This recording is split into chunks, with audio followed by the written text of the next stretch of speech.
Hello and welcome to another Overwatch League team preview. Today we're going to be looking at the Philadelphia Fusion as an introduction, and joining me is Reinforce, Jonathan Larson. A longtime Overwatch professional player, analyst, writer, he does it all. Welcome back. Thank you for having me, Monty. So exciting. Are you Be in front of the ready? camera again. Are you ready to talk about how they do it in Philly? I'm ready to talk about how they can't get visas in Philly. Oh, okay. Well, you said it. I didn't. I am supposed to say that they had player logistics issues. But yes, they were unavailable for the preseason. And the preseason, they were supposed to play 2 games, as were every other team, 2 matches, that is, during the preseason. They have not made it here. This is a team that is, I would say, the closest thing we can compare them to is FaZe previously, because we're seeing Yep. some of the core members of FaZe come out, but mostly this has been a hodgepodge of different, to be fair, good players from around the world that have been assembled by their coach Carpe. Yeah. So we haven't seen this team play, so we can't really discuss what their play style is going to be. I think this is the time where we discuss our concerns about how quickly they can synergize, because they've never played together before, and they're going to have despite the individual talent on this team, they're going to have a very hard time developing any sort of synergy before the Overwatch League starts. Yeah, I that was my initial thoughts when I looked over this roster, okay? But then I sort of grew into this Philadelphia squad because I Uh-oh. realized, Are yeah, you so you're the advocate. This will be interesting. yes. So you have Carpe and Shadowburn, of course, from the FaZe Sure. roster, and they And were Joe one of the Meister. best. Yes, but he doesn't play DPS. That's So okay. Okay. Carpe and Sorry. I will let you. Shadowburn. I will stop interrupting you and let you finish your point. Go. No, thank you for you tried to cover me up. I appreciate it. But they have Carpe and Shadowburn, which was probably one of the best duos, DPS duos in Contender Season 1. I think it was only Misfits, now Florida Mayhem, and of course Dallas Fuel, um, who were contenders for that DPS duo. So those two are really solid. And then they picked up Fraggy, who's one of the best tanks in Europe, and Poco, who's one of the best Saryas in Europe. So I can see a lot of duos working out well together here. There's a ton of individual skill. And as you said, of course, it's going to be hard to see how they play together as a full team. But overall, I mean, this squad is filled with talent in my eyes anyway. And I think you shouldn't really underestimate them going into the season. I'm not saying that. Well, I'm going to underestimate them, because I just don't see how you're going to get 10 players. So they have 12 players on their roster, but only 10 are available at the start of the season for the first 2 stages, because they have so many different combinations of players that finding the best synergy immediately might be hard. I see this team getting better and better as the season goes on. I just think that their stage 1 is going to be kind of a train wreck. Okay. Well, I'm sorry. I'm not gonna agree with that, Monty, because I think that you have, for example, Hotba coming from the LW Red roster in Korea, who's a Diva specialist. Yep. So most likely we'll see him play Diva. And then Poco will run the Zarya and perhaps more of the Soldier and Pharah if they decide to run triple DPS. Sado is not available at the start of Overwatch League Season 1. So you'll have Fraggy always on the roster. Then you'll most likely only see Shadowburn and Carpe on the roster.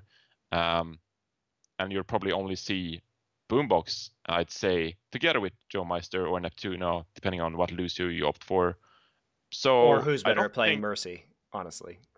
yes. Okay, But well, then, let's discuss it. Okay, let's go play by. You're getting too far ahead. So let's go player by player. Let's sure, start, as you sure. said, with the DPS players. So when we discuss Shadowburn and Carpe, they're the 2 DPS players from FaZe. Shadowburn, very well known for his 2 years on the Russian Overwatch World Cup team, a Genji master, and also an underrated Pharah player, I would say.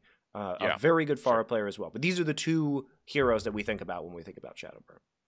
Yeah, and I mean, you shouldn't expect Shadowburn to play anything else than those 2 heroes. And already there, my previous argument is a fallacy, because then you'll probably see Shadowburn swapped out. But I think they'll rely a lot on Shadowburn's Genji and his Pharah gameplay at the start of the season anyway, and hopefully for them it works out honestly, because they won't have Snillo to back him up at the start.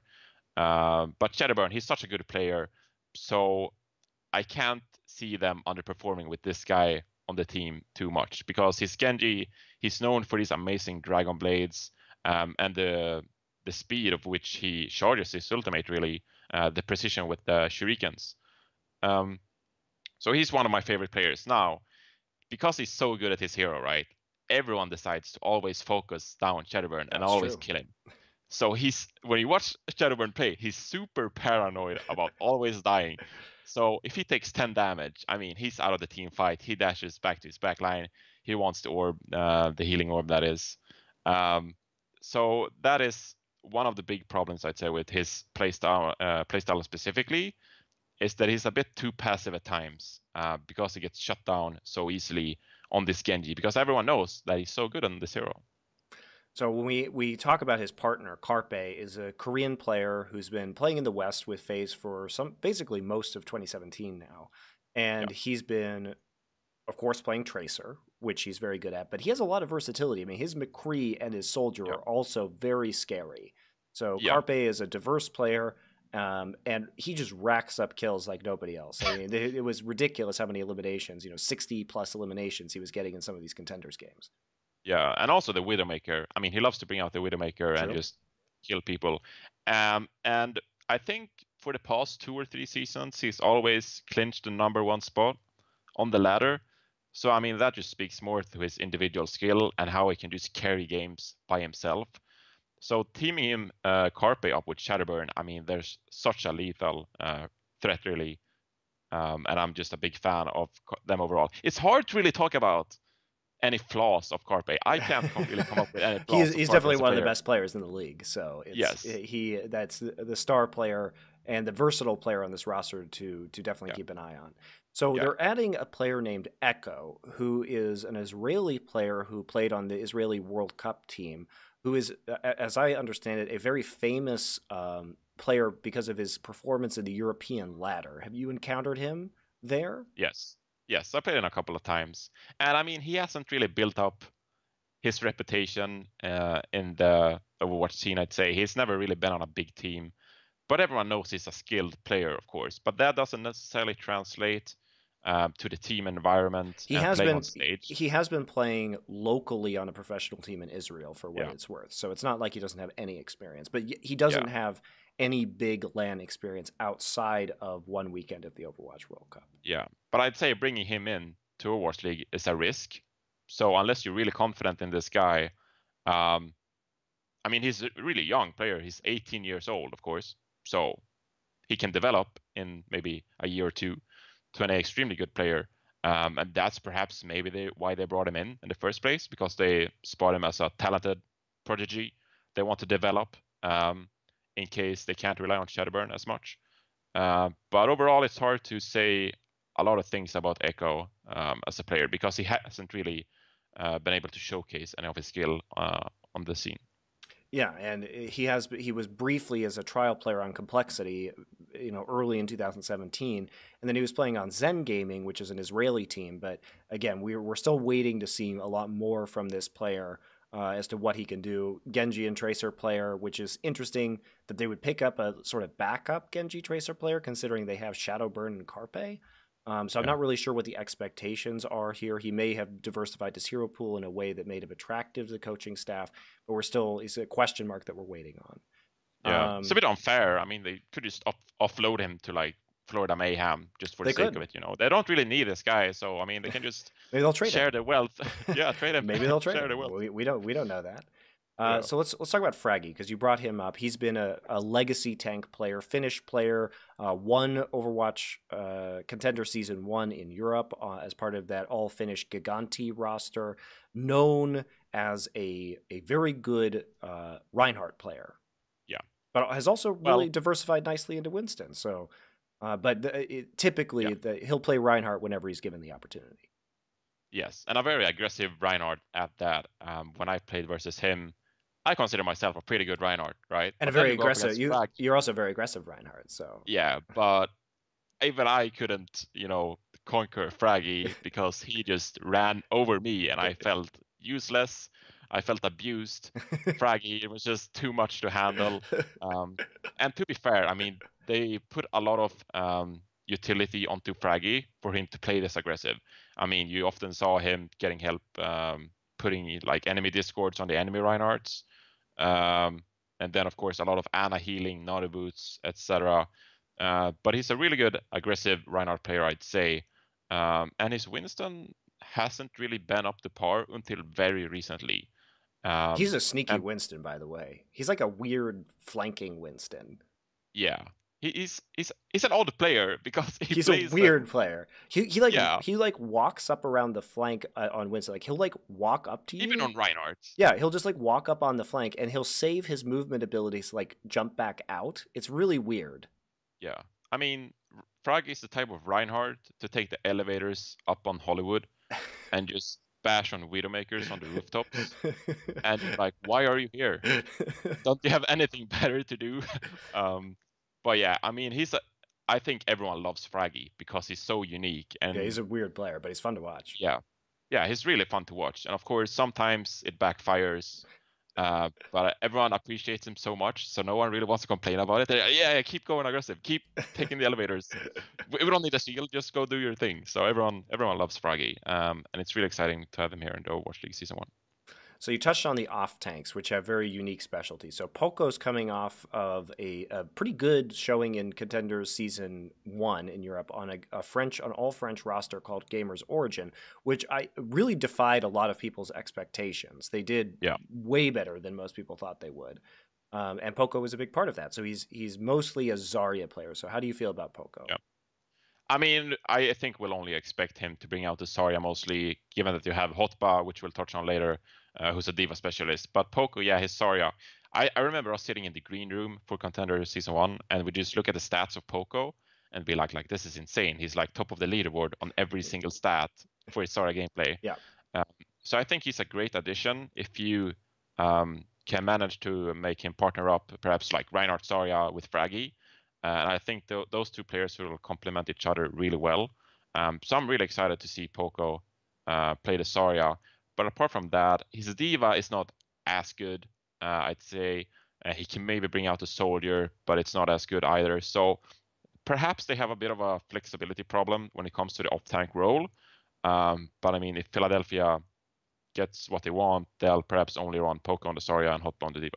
Yeah, and Hotba will be the LW Red player coming over from Korea. So he was a teammate of many of the actual other players in this league, most notably some of those on New York, like Pine. But all the LW players, they split up into a variety of different rosters, and this is a guy who is a diva specialist to be sure. So at least they have, if they don't have the flexibility in one player, they have the flexibility on the off tank role in a couple different players. So they do have their bases covered more or less. Yeah.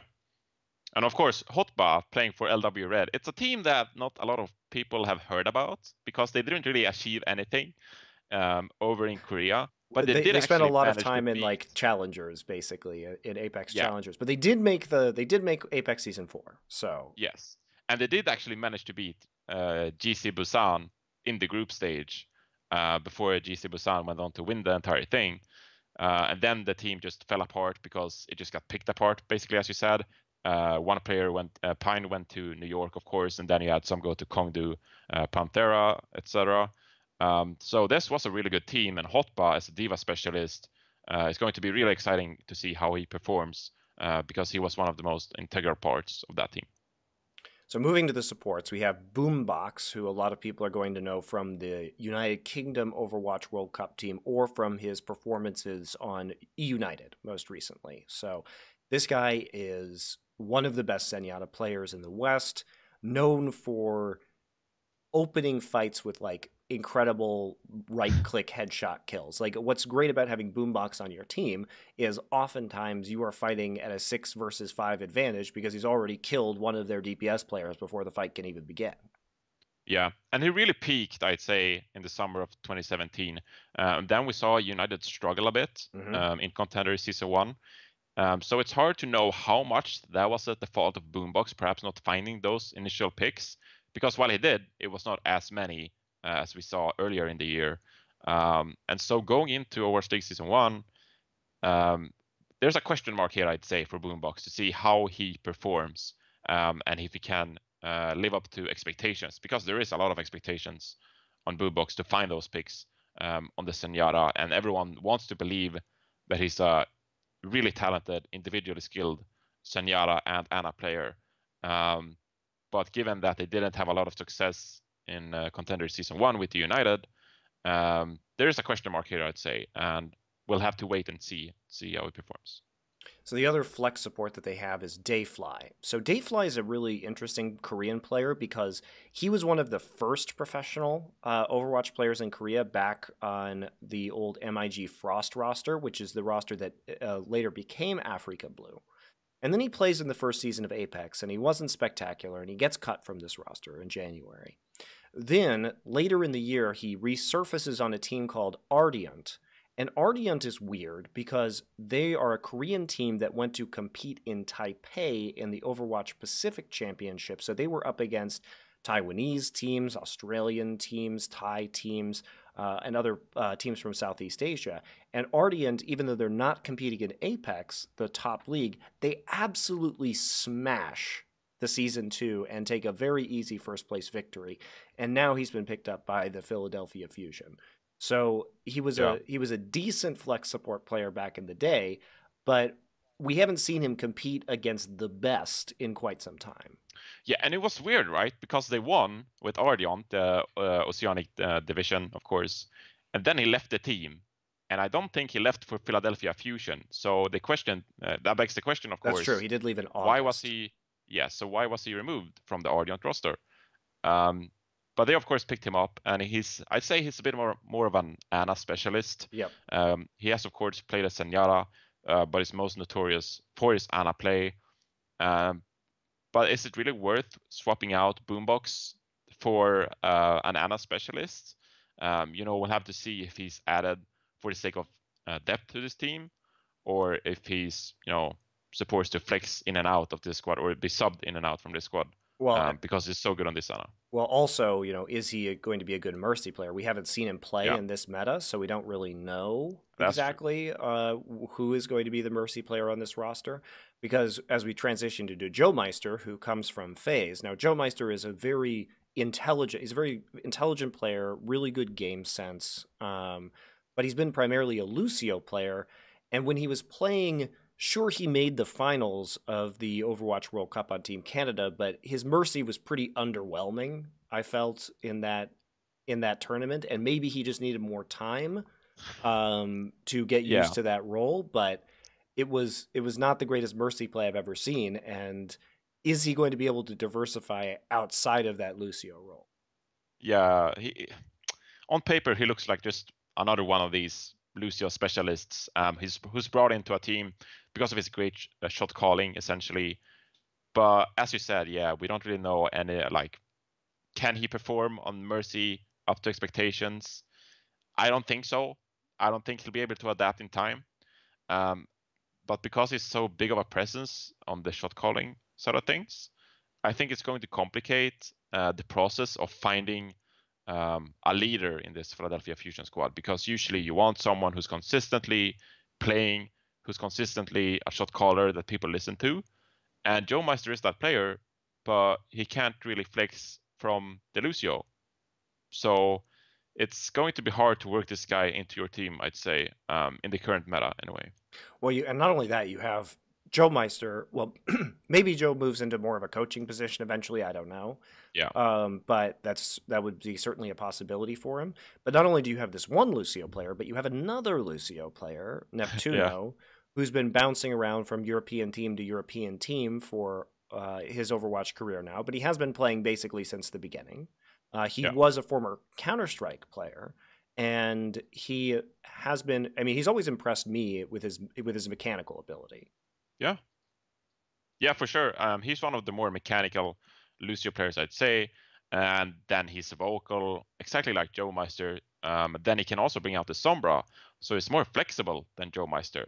So in my eyes, Neptuno is the guy you want in the Lucio position because he also has that flexibility and can just not only play Lucio.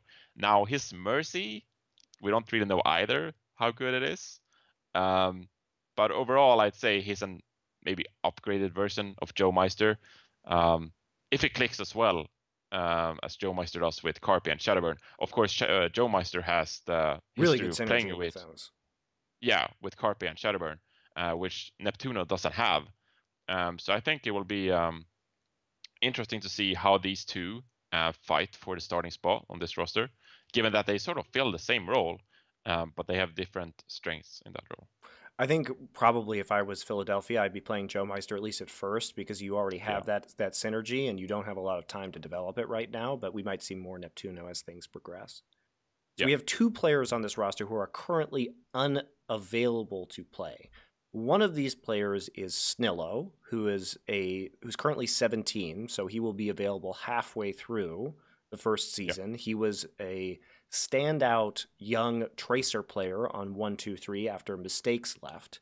So this is I think this is mostly a development player for them. Very good mechanically, still very young.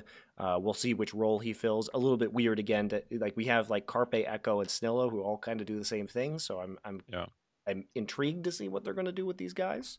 Yeah, well, it's a good pickup, right? Because then you can secure him and perhaps trade him later on in the season.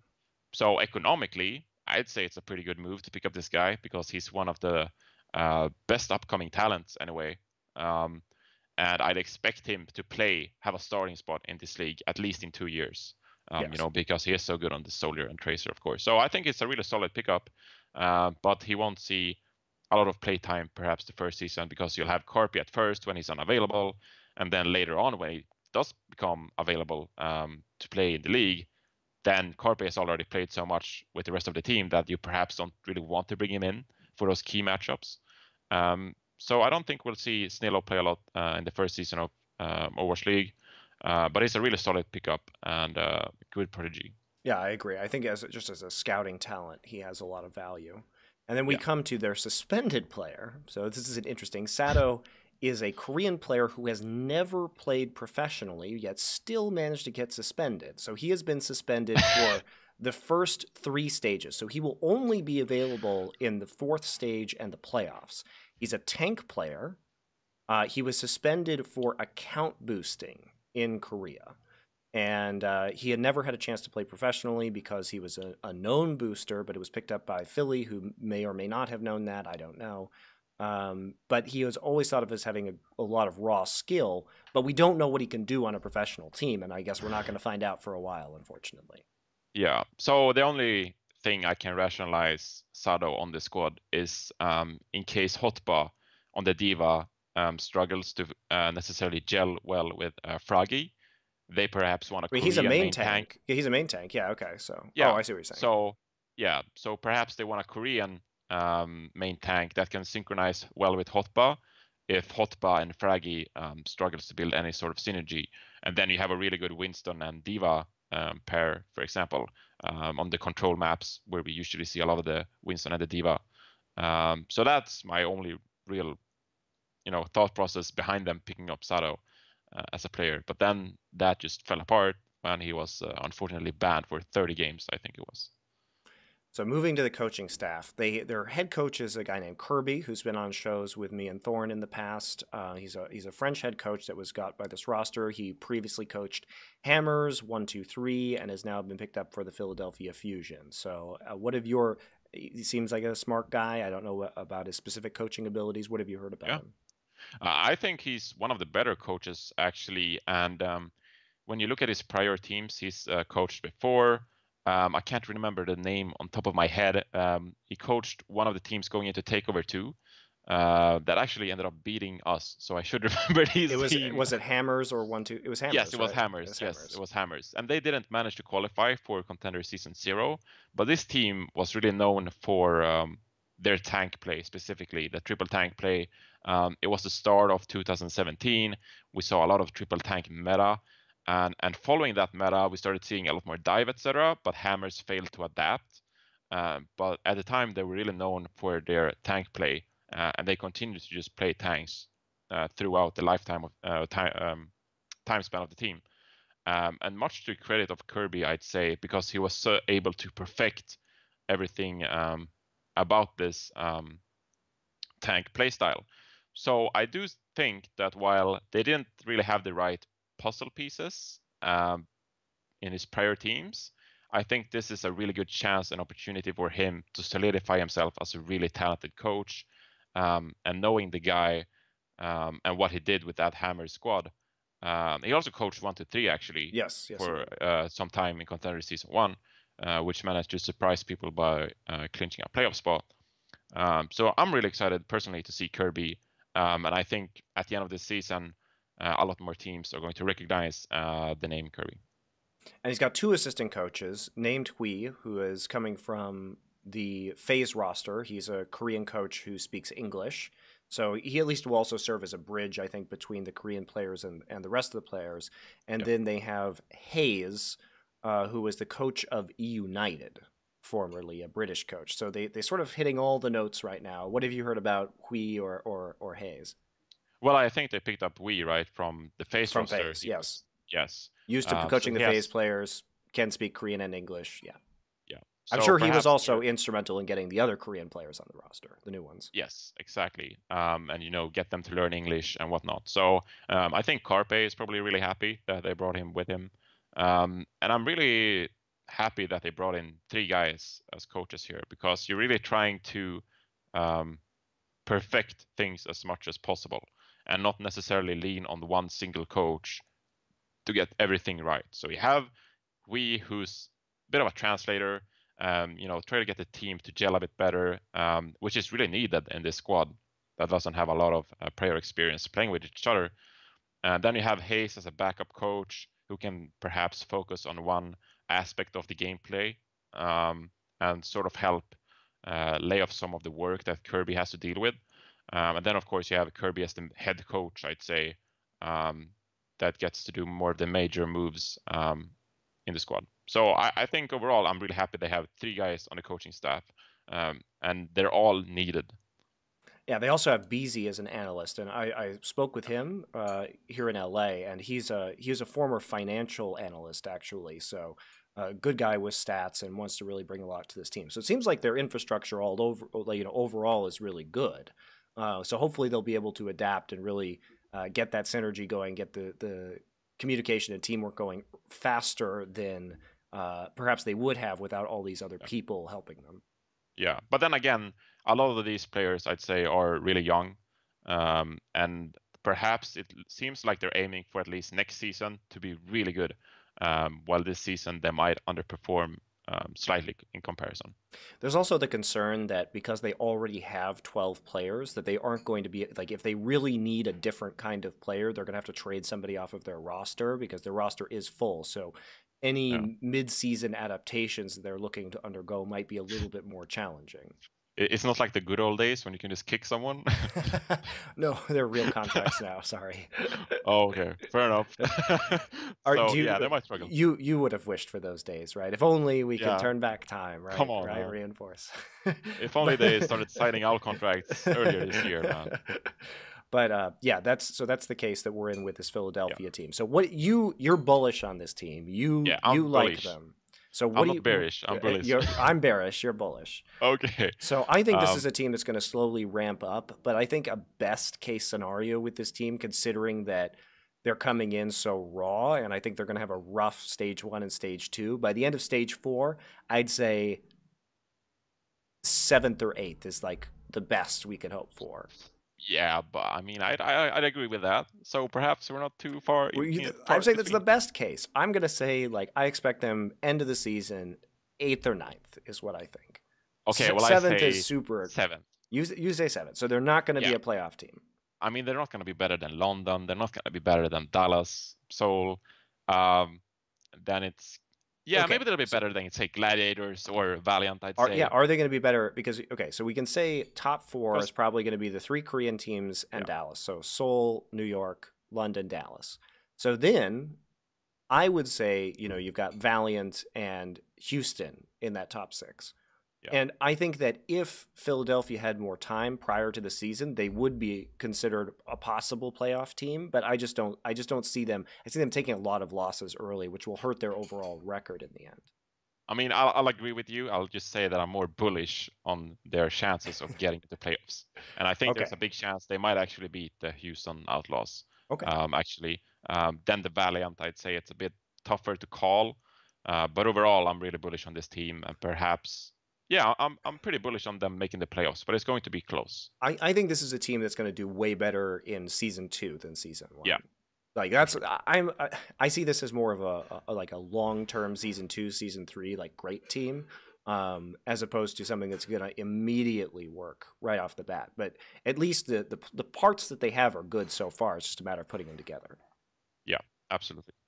All right. Well, thanks a lot, Reinforce, for joining me for another Overwatch League team preview here for the Philadelphia Fusion. Of course, we will have more of these previews coming until we get through all 12 of these teams. So thanks a lot for coming on. Thank you.